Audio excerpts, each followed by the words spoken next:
Hey, welcome to our podcast. This is Bad Playstyle. Bad Playstyle is a book club podcast where we all sit down and play the same game.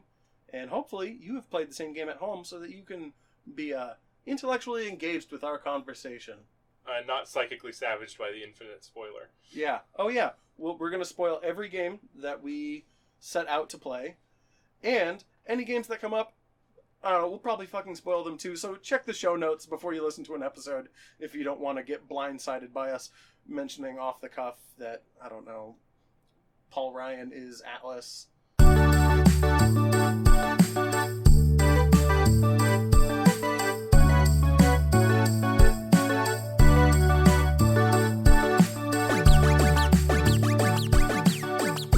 It's still the same idea. They're like, the Broncos lost the war. Like, Yeah.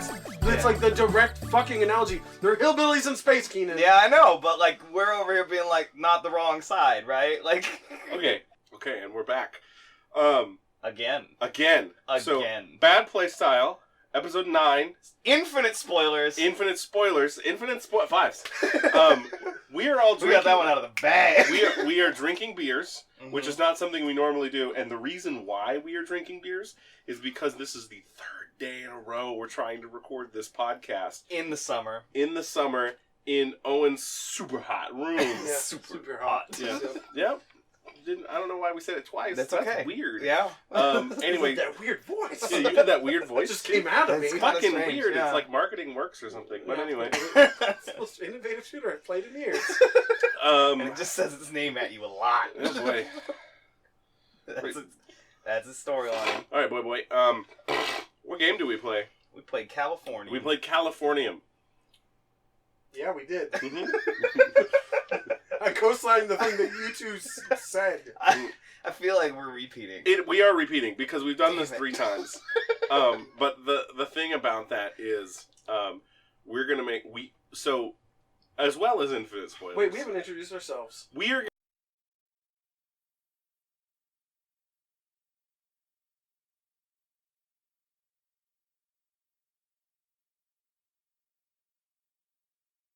Episode of your favorite science fiction series That we've been living for 3 days. Yeah. So okay. I believe the episode you're referring to is called Cause and Effect. My name is Matt. My name is Keenan. And I'm Owen. Yeah. You didn't say my name. And we are Bad It's true. Playstyle. You're absolutely right.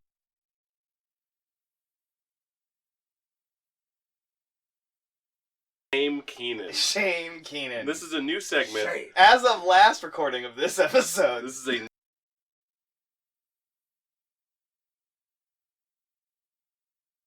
So Owen, why are we shaming Keenan? So Keenan has a like much in the way that like a vampire has like a thirst for human blood. Okay. Mhm. Keenan has a thirst for games. I would say in general a thirst for $60 games on release. Yeah. But Keenan has a thirst for games that he doesn't have time to play. Yep.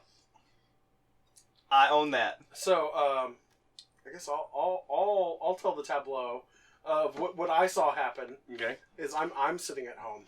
All right. And I'm at my computer and I'm playing whatever, or maybe I'm not. I might just be browsing the.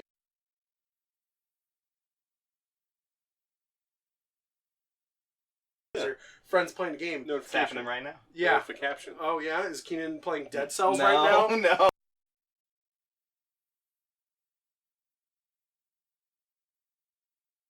And Keenan has too many games that he doesn't need to be playing. And I say this as someone who's only ever booted up like a third of their own Steam library, and I think Keenan has a problem. And it's not like I'm doing it the smart way by buying humble bundles all the time. No. No. This is the vampire $60 thirst that we were talking this about. is fucking. So The one we brought up last 2 times was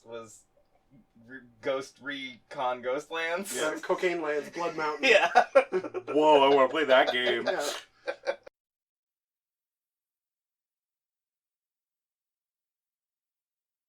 Yeah, so motherfucker's playing another game he bought. He's always griping about how he's broke. And Owen described this the first time we recorded it as a moment where he leaned back and actually swore out loud in I his swore room. aloud on my computer, like, Keenan, what the fuck? Yeah. Which, like, now I just wonder what else I do that causes that. So the new segment is called Shame Keenan, and this week we're doing that by bringing up the fact that he bought Ghost Recon Wildlands, and I think played it for a weekend. Probably about 10 hours. Yeah. So that's an investment. Yeah. Anyway, moving right along, what games did we play this week? Oh, Matt, that's an excellent question. I played a bunch of Brigador this week because I bought the new DLC that contains just the 3 hours of music and Man, a bunch of audiobooks. We're so canned at Thanks, this Max. point. It's so great that you played that. Brigador's a really good game. It's weird that you would say that. It is weird that I would say that. Oh my god, stop it. Keenan, what did you play this week? We already broke that bubble. I played a lot of Dead Cells, which is a really cool Castlevania. Yeah, but what about Fish, though? I want to talk about Fish. He's I want to talk about Fish. Okay, but we're gonna get to Fish. I gotta talk about how Dead Cells is a Castlevania meets Dark Souls mechanics, and that it's really good, and I like it. Okay. And then everything is Dark Souls and then forever because of the panoply of philosophical ideas that Dark Souls Yes. brought to the table, Yep. which developers can pick and choose to put into their game Oh, or God. not, or put slight remixes Matt, on the whole thing as a formula. Matt, do you just want to do this one on your own? I feel like we're gonna hit like a record time on this podcast. Like this is gonna be one of our shortest. You can ones, never I think. step in the same river twice, bro. Matt asked why Dark Souls was important. I feel like I've been in this river 3 times. Yeah. Mhm. In the same spot. In the same river. same- In the same water. in the same nut Same sweat. sweaty, yeah.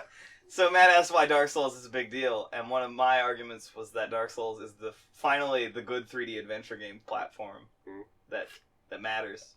And Owen pointed out that a lot of the things in Dark Well, Souls Dark- are new, and that we use them Dark everywhere. Souls is a huge package of ideas. And like some developers take the whole package and say, I want to make Space Dark Souls. And some developers say, I don't know, like Samurai Dark Souls. I want to make Samurai Dark Souls, or I just like the attack animations from Dark Souls, or I just like the fact that you die a shitload in Dark Souls, Yeah. or I just like how fucking hard Dark Souls is. Yeah. Yeah. So like it's been a bunch of shit. And like Good shit. I think an analogous thing is like roguelikes used to be games that emulated the game Rogue in a pretty big way. Right. And And now now they're- they're procedurals. Now there's roguelikes and roguelike-likes and like Rogue Lights. yeah, and roguelikes and soft rogues and whatever, like We should make a hard rogue. That's just Rogue. yeah, well that's if you harshly follow the Berlin interpretation of a roguelike. Well, Oh, right, that's a real thing. Well yeah, done. that's a real thing. A bunch Well of nerds done. got together and decided things about how roguelikes should be. I'm okay that there was a Berlin Accord on roguelikes. Somebody talk about Fish already. Yeah, so I've been playing a game called wow, we're a little okay. I've been playing a game called Magikarp Jump. It's a quality. Me too! Have you actually played Yes! it yet? Oh, This is new part of the river, folks. yeah. Matt wasn't playing this Yeah. yesterday. You bend in the river. Last 2 times we tried to record this podcast, Matt hadn't played it yet. Matt hadn't played Magikarp Jump, So, brought to you by the Pokemon so- Company. So, Okay. So, Magikarp Jump is a delightful Pokemon game that subverts like all of the premise of Pokemon games. Like Pokemon games are about how you're going to work very hard and become the very best Pokemon trainer in the whole world. Go on an and epic journey. Go on an epic journey across the land. And you're going to be friends with this Pokemon for a long time. Yeah, and you're gonna love them, and they're gonna love you, and you're gonna meet exotic and and, nothing wild bad creatures. will ever happen to them. Yeah, and nothing bad will ever happen. They'll never die, even though they fight and fight other Pokemon. Mhm. And so in Magikarp Jump, you stay in one place. You live in a koi, next to a koi You pond. live You in don't- one town. yeah, You do one thing in that town. and all you can do is catch Magikarp, which are the shittiest Pokemon that can't do anything. And the game even highlights this with a YouTube video you can access through the game. It's so good. Yeah, Keenan and I watched this yesterday before you got here, Matt, where it sings about how Magikarp's like fucking useless and shit. It's so good. It's like a Soviet anthem for Yeah. how Magikarp's Yeah, it useless. kind of is. Like, we should watch it after this. It's got like, a good feel. you know, like, people Got a good said long mouthfeel. ago It does. Magikarp used to be really powerful, but I don't believe that. Yeah, you know, like, that's probably some shit. and they literally call him like useless repeatedly in the song. Yeah, like it's part of the chorus to call him useless. So you catch Magikarp, which are Pokemon that are enormous fish that do nothing. And don't need to breathe water. Yeah, well, yeah. I mean, So I mentioned this yesterday. They're not fish. They're Pokemon. it's a That's carp. fair. I bet if you No, look it's a carp. I bet if you look Okay. at its Pokedex entry, it'll say Magikarp, the fish Pokemon. You know, something But like that's that. fish Pokemon, right? Yeah, Like, it's still a Well, Pokemon. whatever. Travis is a trash Pokemon doesn't mean he's not trash. Still a Pokemon that refuses to obey the regular laws of physics. Anyway, so So you don't go on an epic journey. You just live in your town. Your Magikarp competes in a jumping contest with other Magikarp trainers. And can apparently die. It can. Yeah. Thank you. Cool. Yeah. And then there's random events where sometimes your Magikarp can just get straight up murdered and you don't get it anymore. You lose it. Yeah, it's gone forever. There's an event where you can meet a Pokemon that suicide bombs your Magikarp, so to speak. You can find what looks like Fucking a Pokeball, Voltorb. and you try and open the Pokeball if you want, because there might be goodies inside. Sometimes it's a Voltorb and it blows up, killing itself and your Pokemon. But you're mysteriously just out of blast range. Well, I mean, whatever. Even though you're right next. Pokemon never been able to kill humans in any. It's weak. Whatever. Yeah, it's a really stupid game. It's really funny. The writing in it, It's super self-aware that it's a phone game and that it's doing dumb things. and that it's about the shittiest Pokemon. Yeah, it's good that way. I have an item in the game that I haven't had a chance to use yet. So part of Magikarp's shtick is that he's the shittiest Pokemon in the world, and if you get him to like level 50 or something, he evolves into an enormous, powerful dragon. And in the game, I have received an item that allows me to prevent my Magikarp from evolving. And the fact that I have this item makes it sound like that's a useful thing to do. Except in a normal Pokemon game, you want your Magikarp to be a Gyarados. Mhm. Gyarados is an enormous flying dragon. Yo, but a Gyarados can't jump. Yeah, exactly. He can't compete in the jumping That's not the competition. point. Yeah, So anyway, I like that game. yeah, and the way the game deals with the fact that you have to get a new fish to do things is that you're so good at training Magikarp, you're actually inspiring all the other fish in the pond. Yeah, to be better. And you It's, get a it's very bonus. earnest and wholesome. Yeah. And when your Magikarp gets so big he can't grow anymore, and he retires into your pond, or she, the Magikarp are You get a little ride off gendered. into the sunset moment. Yeah, you get a little ride off, and then sometimes you'll see them in your pond. And Yeah. be like, oh, look, there's Laura Palmer. Oh, look, there's Gold Dust. She almost beat the Rocky Road or whatever. Where's Gold. I had to. Don't give me that. Sweaty. Yeah. So, we've been playing that. We got back into Payday 2. Yeah. As a group. Because VR's coming and we want to know what the hell we were doing with it. Yeah. I also just enjoy playing Payday 2. Payday 2's a good Am I the game. only one still playing Payday 2 just because I like it? I like it. Like, I like it. I like that I can use other guns again. That's great. It's funny. It's fun shooting cops with really overwrought dialogue and Mhm. overacted nonsense. Yeah, the AO is a shitstorm. Yeah. Matt, did you burn out? No? What's next on the Doom agenda? Oh, we done? We talked about We're games done? we played. We talked about the We're not games we even played. gonna No, I mention- played Factorio, but Yeah, you played it a bunch. I've already put 200 hours in that game. I'm just playing it because I was sick last weekend and I wanted I played XCOM too. Yeah. Yeah. So funny thing about that XCOM 2. We talk about this? Are we? Yeah. So Matt, Keenan, and I all pre-ordered XCOM 2, which is a bit of an outlier for us. Don't pre-order games. Yeah, don't pre-order games. Don't do it. Generally, we don't pre-order games. We all pre-ordered it, and I'm the only one who played XCOM 2 when it came out. For some reason. To be fair, I played it a couple hours. Hold on, let me set down my beer and... You can't see it, but I'm awkwardly clapping. Yeah, he's with, yeah. Yeah. These knuckleheads, a month before XCOM 2 came out, all reinstalled XCOM 1 and installed the marathon difficulty and speed super hard We buttfuck mod. got on that for- long war, and it's awesome. Yeah. Yeah, I put 300 hours in the Long War. Yeah, right, a month before the sequel came out. Yeah. So when the sequel came out, none of them could touch it. Yep. We didn't want to. We were XCOM fatigued. Yeah. Matt's not XCOM fatigued, so we're playing XCOM 2 now. So, okay, a couple of things I want to add here. I didn't immediately stop playing all XCOMs when XCOM 2 come out. I just didn't want to play XCOM 2. I kept playing Long War for multiple months. Like I said, I put 300 hours It's true. into Long War. The long war was long. Go figure. Yeah. I would like to get on the witness bench and testify against myself for a minute. I'm just saying, I was having fun. I don't see what's wrong with that. And I'm playing XCOM 2 now. Yeah. Then we played Californium, which is about Abraham Lincoln and the color orange and the color blue and the color white and the color red. Okay. Californium is, and I And- hate the derogatory term, walking simulator. Fascism, Kinda. terrible publishers, Uh-huh. getting emotionally involved in writing. Uh-huh. So the game starts with you facing a typewriter with a writing prompt, and you are typing out a schlocky science fiction novel on Well, a typewriter. you're typing the individual letters. Actually typing it. You actually have to type the words. It's kind of like playing a typing game, like you might in school. And it makes you type a while. Like, you Yeah. get into it. And it makes you, and because this is the only thing you have to do, you have to actually focus on the words that are in front of you, so that when the doorbell rings or someone knocks in the first one, right? I think so, yeah. Yeah, and it's like Yeah, because a note comes under the door. yeah, and it's like actually kind of irritating. It's like, motherfucker, like I'm working here. I'm typing my great American novel about I can't remember what the first book's about. Honestly, I can't remember what any of them, like what I was actually typing is about. But the important part is that it makes you emotionally engage with the text. Yeah. Yeah. And very irritated at the non-person who knocked on my door. Yeah. Because everybody in the game is a non-person. Then you get up. So, yeah, you get up from your typewriter and you answer the note at the door, which is something about... I think the first note was about how you're late on your book. No, it's I'm leaving Is you. it I'm leaving you? Yeah. And your wife is like, I'm leaving you, and I'm leaving forever because you don't do anything, and you're terrible. And you're a nutto. And you're weird, and I'm tired of that. And so, you wander around your apartment for a while, and eventually you run across a TV.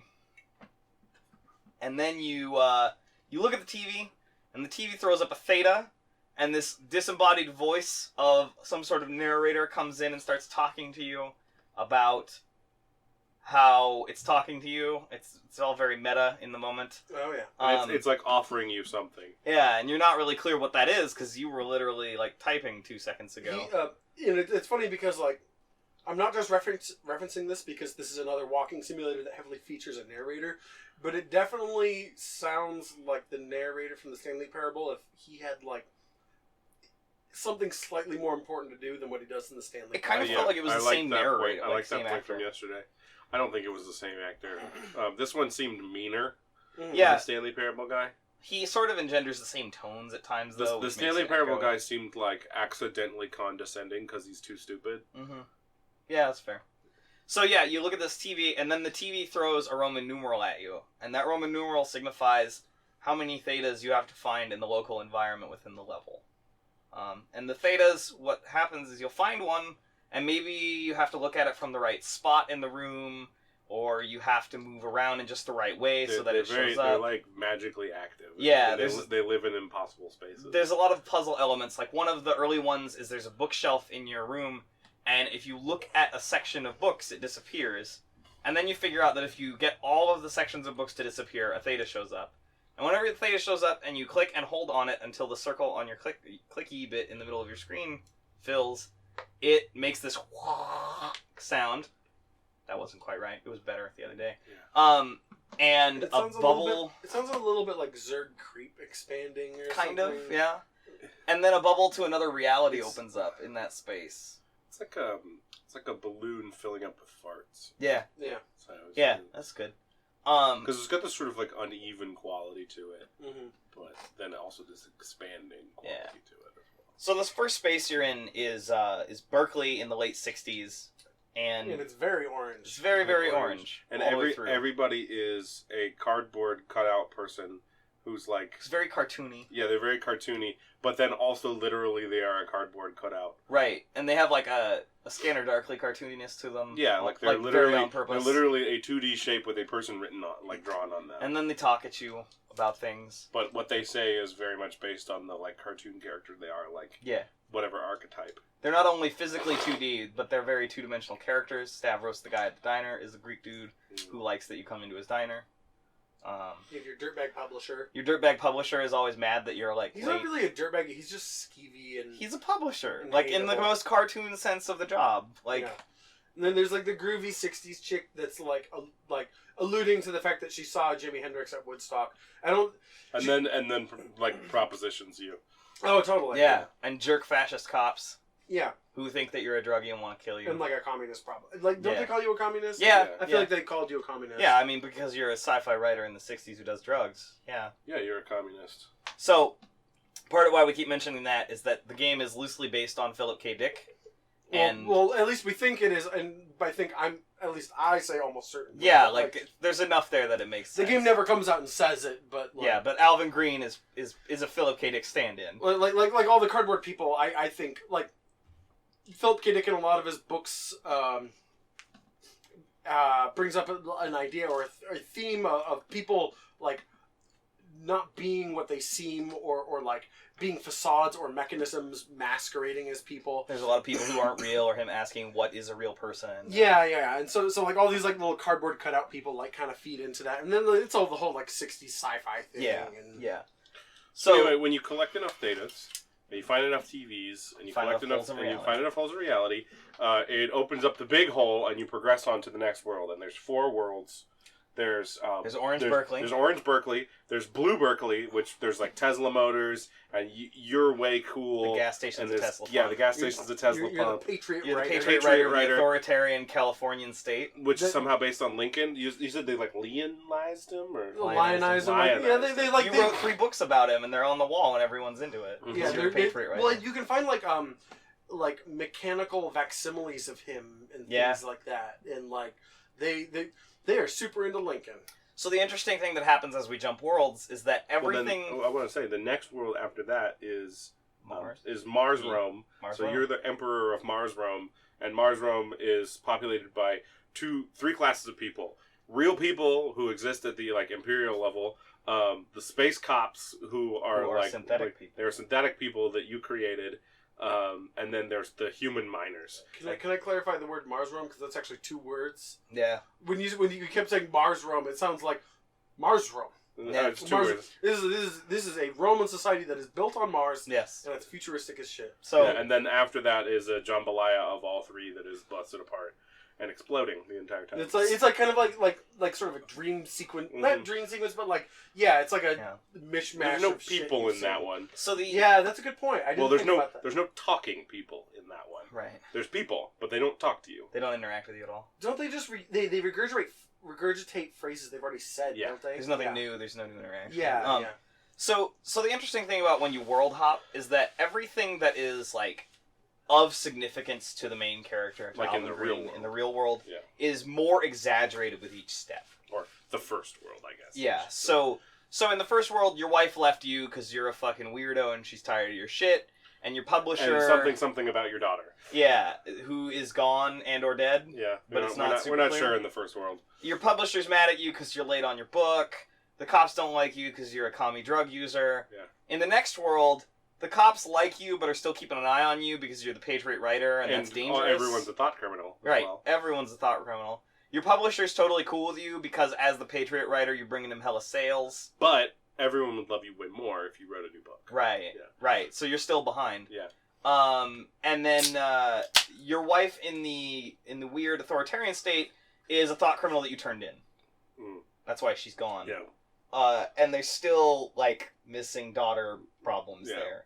The way I think I had interpreted the daughter was that the daughter had died, and that was sort of the last straw to your wife dealing with you. Sure. Yeah, I feel like that's what I remember, but also like for once we all played the game immediately. Yeah. And then waited 2 weeks to record. Yeah. And then failed at recording twice because of mechanisms. Yeah. So circular Um, games, circular recording. Yeah. And then in the third world, your position elevates even farther. You are Space Roman Emperor on Mars. You're in charge of the, as previously stated, synthetic cops who keep the miner population down. They also want to kill all of humanity, including you. And your wife's like fomenting the minor revolution. Yeah, your wife is like totally starting some shit and ready to come kill you. Yeah. On the minor revolution. Hey, workers' revolution on Mars. I'm into it. And your daughter's already dead, and is also the valet AI valet in your head, and dies again at the end of that sequence. Once she realizes what she is. Mm-hmm. And also, your publisher is like your right hand man. He's your co-consul. Because Yeah. remember, this is right, Space Room. Yeah. So yeah, really weird, really cool settings. I talked about how, I'll do it again, how the emotional exaggeration and the lack of escape from his emotional problems in each world like resonated in a way because I've had experiences where I'll write something and I'm trying to not talk about or deal with a thing in life and it comes up anyway. Like you don't get to make those choices sometimes with your subconscious because it's a jerk. And I liked that was built into the storytelling. And then I was very frustrated with this game while playing it because as you hit like a big You hit a big thing, didn't I you? had to go find a walkthrough because I couldn't find one of the thetas, because one of the rules that eventually gets broken with the thetas is that they glow white. Like, super harsh, saturated white. Well, that was one of the things I liked, was that they established rules for how Yeah. to find the thetas and then break them. Right. And I wasn't prepared for that one to be broken, even though, like, I think all the rules get broken at all some the rules point. get broken at least once. So I'm literally running around the 3rd level, which I know is close to the end. Like, I can feel the game sort of wrapping in on itself. Yeah. And I literally have one left on the whole level, and I can't fucking find it, and I'm really mad, and I end up going and watching, like, a YouTube video to find it, and I felt really dumb afterwards, because, like, oh, there it is. But also, like, it's the only one that didn't glow, and I was leaning on that portion too hard. So I got pretty mad in the moment and frustrated, but I'm, like, over it now. So, yeah, cool game. Yeah. 4th level we didn't really talk about. The It's hard to- Oh yeah, Sure. like the Q entity that introduces you to this whole thing is begging you not to like Reach the end. reach the end because it'll somehow kill him or Like make him move unravels on him or or unravel whatever. something. Anyway, I think he's like kind of deliberately supposed to be an outsider, like an outsider looking like if we accept the premise that you are like a stand-in for Philip K. Dick, like Philip K. Dick's works are great because like Philip K. Dick was schizophrenic and like put a lot of like his delusion and whatever into his writing, and so like I think that the narrator, even if he isn't literally just supposed to be someone on the outside reading Alvin Green's books, Right. Yeah. is like still like from that perspective, like the narrator's like almost like the rest of the human race that ever read Philip K. Dick's books, Right. like, looking in at Philip K. Dick's Right. like, brain kind of unraveling and And trying or to- like putting itself back yeah, together. that's literally what I was about to say. Is like kind of Right. trying to stitch itself together and make sense of like the trauma he experienced, and all these different realities it's created. yeah, Yeah. You won't be able to process these fantastic worlds anymore. that Right, that is we like to live in. The thing is asking you not to do it because it loves what you've done. Yeah. And you as the player character kind of need it to be done, which is a really cool juxtaposition. It's really interesting, like forced storytelling in a game on rails. Okay, so what's next on the agenda? This is the part of the episode that we call the denouement. And the first thing in the denouement is I give you exactly 3 minutes to Okay. say something stupid about wrestling. You stupid. Talk about stupid wrestling stupid, things. Stupid. So, this week they did a pay-per-view event, or a network event, whatever. It's a Sunday wrestling show for WWE. And they did this big event called Extreme Rules that they do once a year, which is supposed to be them, like, letting the pressure off on hitting each other with stuff. Right? Because, like, they went PG at one point. Oh, we're not going to hit each other with chairs anymore. That's not cool. And then they're like, okay, we need to let that valve loose on that kind of entertainment and wrestling. So we're just going to have a show that's a ton of people hitting each other with chairs, put each other through tables, and cage matches, and all the shit you don't normally have. Tails and shables. Yeah, exactly. So Tori and Crever. Yeah. One of the matches this year at Extreme Rules, in like wrestling logic, is that They hit each other with snowboards because the word is extreme. no, that'd be awesome. With only BMX bikes, That would be hard. one. Inline skates. skateboards. No, Wait, there's never been a skateboard in Extreme Rules? not that I've seen. I don't watch wrestling, and I'm already skeptical of what you're saying. So, pardon me. So a wrestler hitting someone with a skateboard seems like something hard to do, where you make it look like it hurts but doesn't actually hurt. You hit them with the grip tape, not with the But trucks. then you accidentally tear their skin off because it's sandpaper. Anyway, Wrestlers have lots of skin. It's fine. Yeah.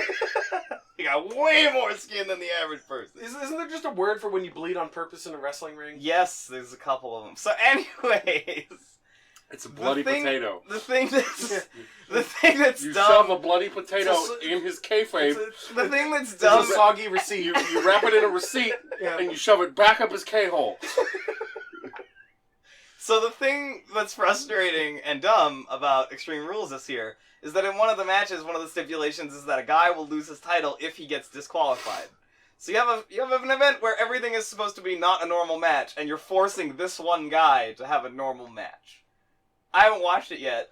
I don't know if that means he just gets the shit beaten out of him with a bunch of stuff and can't Can't hit do you back. think you could get like a refund if you bought that pay-per-view and it was like, I bought this on the assumption that people would hit each other with folding chairs? Because that match wasn't extreme. I Yeah, want my money there back. were 0 folding chairs in it, and that is the advertised purpose of an Extreme Rules match. And again, no folding chairs. They just fought each other. And then one guy got really sad, or didn't. I don't know. I don't know how this turned out. So yeah, it was dumb because in the internal logic of wrestling, this is the show where we get extreme, and then that guy wasn't allowed to be, which is dumb. That's a bummer. That's really stupid. That if you create an elaborate, stupid rule set, and then don't even follow your own stupid, elaborate exactly. rule set. It's like, why the fuck are we even doing this? Like, Star Trek Bridge Crew. Oh, yeah. Engage. It should be mentioned that Matt and I both own VR headsets. We should probably have the guy who doesn't have his keys clipped to his belt. Just bring me the mouse. How about I just just bring Matt the mouse. Just bring me the mouse. jam that in my pocket? So Matt and I both own VR headsets, and I'm eyeballing this game, Star Trek Bridge Crew. It looks super cool. I'm excited for you guys to buy it so I can try it. There's a thing that they are doing that I will hope cure a problem that exists within multiplayer VR games, where, with a few exceptions, when a good multiplayer VR game comes out, everyone flocks to it and buys it and plays it for whatever amount of time. But because the install base is just small enough that when the next multiplayer game comes out, there's not enough players left in the last game for that game to be at all viable. Right. You talk about games dying all the time with player bases. Well, the player base here is much smaller. Yeah, So- and like I think it's growing very fast. It's actually like I looked at sales numbers for headsets. Yeah. And it's doing well. Good. But that doesn't mean I can play Hover Junkers anymore. Right, Because 'cause no one the plays Hover multiplayer player base of VR has moved on from Hover Junkers, and that's just like an albatross. I mean, you can't fuck with HandyBot. Yeah. Man, don't bring that guy. Fuck that guy. That guy's an asshole. Wow. That's some harsh feelings. Yeah, about well, I'll HandyBot. tell you about it later. I don't want to Okay. give him any more airtime. Anyway, I can't play Hover Junkers anymore because no one plays it. Right. And Hover Junkers is a good game, and that's a bummer. But what Star Trek Bridge Crew, at least from what I've read, does is it has cross-player capability, so that anyone who owns a Vive, an Oculus, or a Play...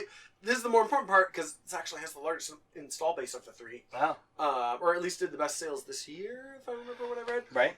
The PSVR also has cross-play with it.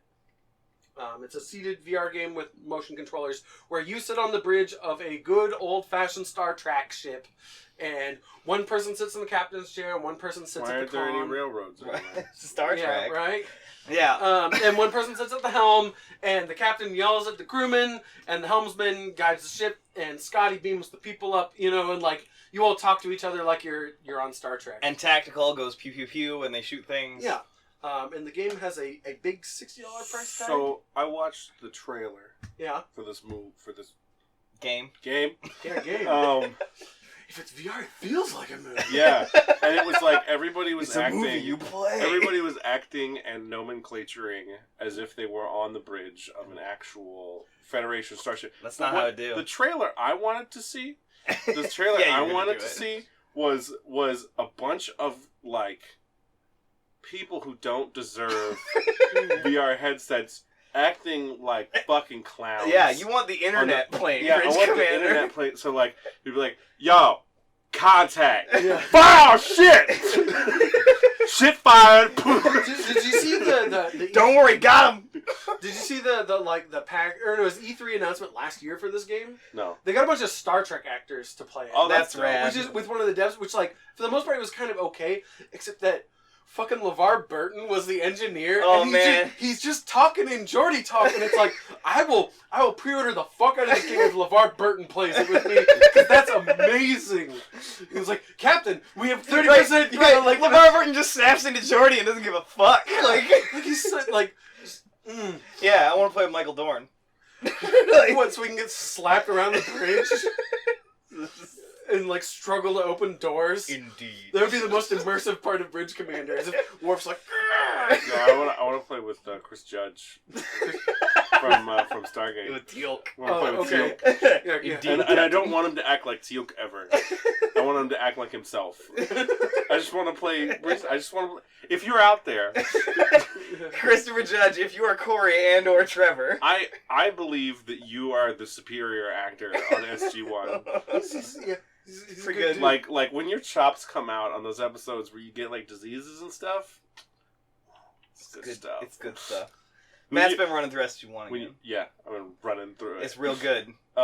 Anyway, It's a good show. do we have any more to say about Bridge Commander? I don't know. That's about it. I'm just hyped for that game. You'll It probably seems really cool. you'll probably hear next episode that I either love it or hate it. Okay. Because I don't know. I'm probably gonna buy that game soon. Yeah. All right. Yeah. Well, Buy that $60 game, Owen. Yeah. But see, Get like, into but it. the difference is like I'm Shut gonna up, Kermit. fucking play it, Keenan. Tell you what. If I don't play Bridge, like if I buy Bridge Crew, and I play it less than you've played Ghost Recon Wildlands by our next recording, That's like- seriously not like it. Like, yeah, like you can, I have nothing to gain here. yeah, you can bust open my chops all you want. Okay. Okay. But if I buy the game and play it less than you If play, you end up hating it, and by some outside chance, yeah. yeah, Okay. if I hate it and played it enough to not be able to refund it. Yeah. It's good. all right.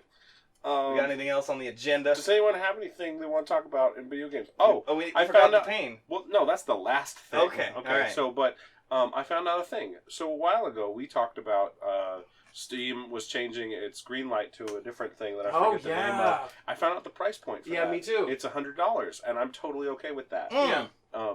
So you only have to pay $100. Like Yeah, that's the entry yeah. point. So to it's get in. literally just for shovelware. Right. It's just there to keep you from porting over your phone game for fucking nothing. Yeah.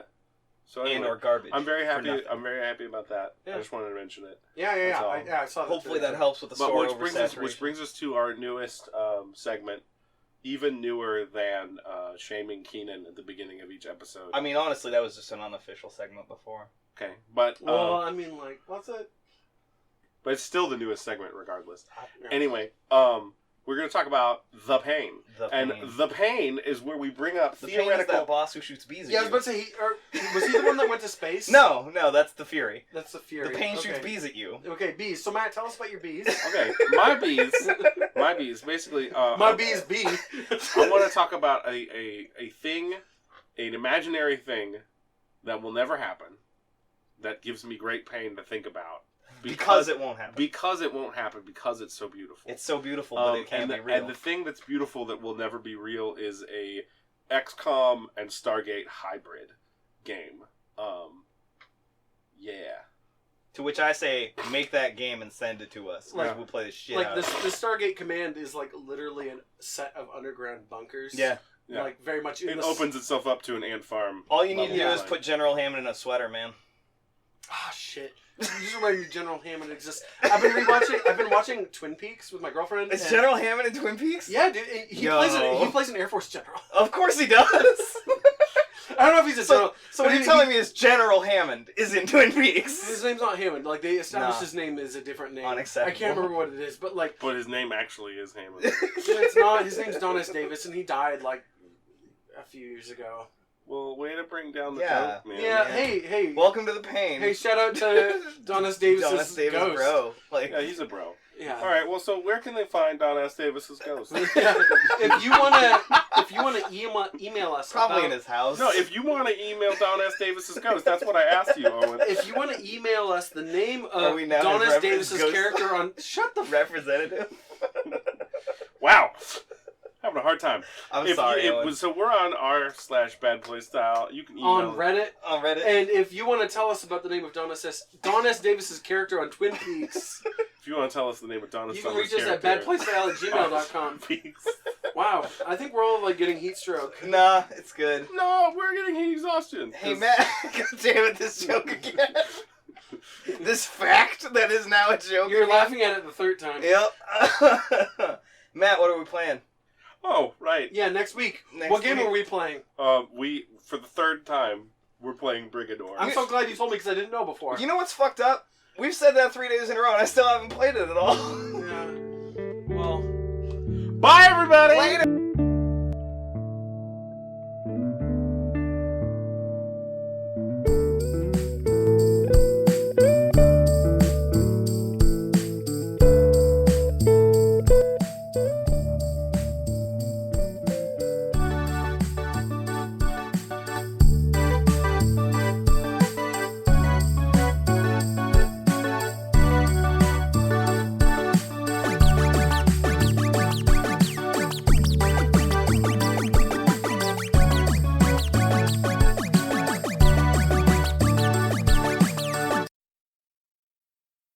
talk about fish already.